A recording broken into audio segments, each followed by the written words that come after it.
Elle devait passer sa vie devant un tableau.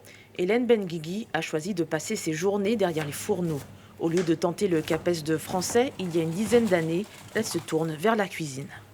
J'avais envie de faire ça depuis longtemps et si je devenais professeur, il n'y aurait pas eu de retour en arrière possible.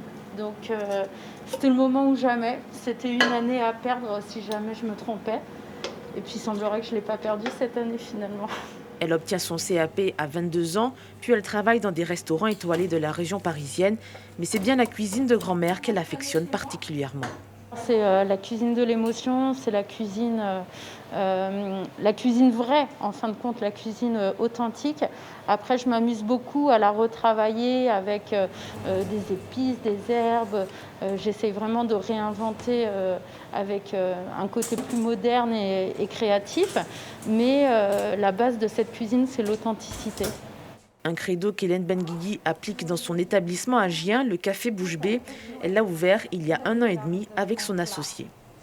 Déjà, on s'est rapprochés par rapport à des valeurs communes et une envie de créer un lieu convivial sur des bases de relations avec nos petits producteurs. Pour ce concours de la meilleure recette régionale, Hélène a choisi en dessert la tarte tatin, originaire de Sologne, et le pâté de Pâques, spécialité berrichonne.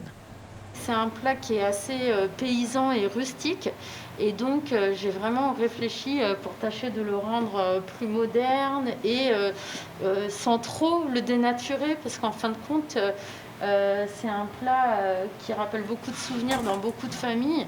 Et il ne fallait pas que je m'éloigne de trop de la recette originale, tout en la rendant originale, justement. Hélène n'en dira pas plus. Pour admirer le résultat, rendez-vous ce vendredi soir sur France 3.